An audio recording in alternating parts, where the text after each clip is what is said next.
Shalom Bracha, nous poursuivons avec la 9e Mishnah du premier péril. La Mishnah nous enseigne aussi Umakom Ayasham Ama al Ama. Là-bas, dans le Bet Hamoked, il y avait un endroit d'une ama sur une ama, d'une coudée sur une coudée, à peu près 50 sur 50 cm.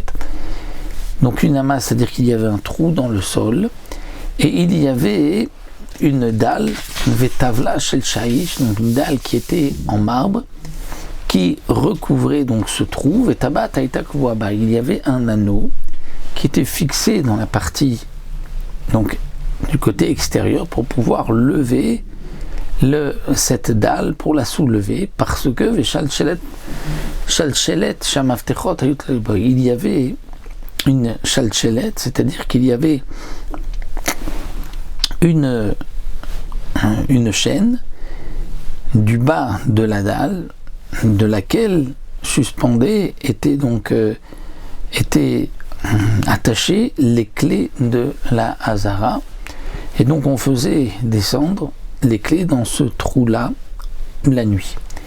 Et Giyazman Aneila, donc au moment où on devait le soir fermer les portes de la Hazara, puisque les portes de la Hazara avaient des serrures, et Gbia et Atavla Betabaat, Venatal et Amaftechom Chachet, donc il levait cette dalle de marbre avec l'anneau et il prenait les clés de la chaîne. Vena la Kohen Bufnim, et le Kohen fermé de l'intérieur. Ou Ben Lévi et Shen Lomi Bachutz, il y avait donc un Lévi qui dormait de l'extérieur. Donc le Lévi, il vient servir le Kohen, et donc c'est pour cela que nous dit le Barthénora dans Bet Avtina Bet Hanetzutz, où il y avait un étage, et bien les Kohanim gardaient en haut et les Lévi en bas. Dans le Bet Hamoked, où il n'y avait pas d'étage, le Kohen était à l'intérieur, gardait à l'intérieur, et le Lévi gardait à l'extérieur. Gamar Milinol, donc lorsqu'il avait terminé le Kohen de fermer, il remettait les clés dans la chaîne, Vetatavla Limkoma, donc il rattachait à la chaîne, faisait descendre les clés dans ce trou, et la dalle à sa place qui donc fermait le sol. Nathan Kesuto Alea, il posait ensuite donc sa couverture, ce qui lui servait de matelas, Yashan l'eau, et il allait donc dormir dessus. Era Kohen, Era Keri Bechad Mem. La Mishnah vient nous dire, si un des Kohanim, Era Keri, a eu une pollution nocturne, eh bien il ne peut pas rester parce qu'il est impur. Il doit tout de suite aller au mikvé. Ça aussi nous l'avons vu dans ma Sechet Tamid, où il va donc descendre dans un tunnel qui va faire le tour, qui marche Tartabira sous le Bet Hamikdash. Dans ce tunnel, il y avait des nérotes de part et d'autre afin d'éclairer le chemin jusqu'à ce qu'il arrive à l'endroit où il allait se tremper. Il se trempait là-bas et ensuite il revenait dans le Bet Hamoked. Rabbi Eliezer ben Yaakov omer b'msiba olechet tachel yotze veolech lo batedi.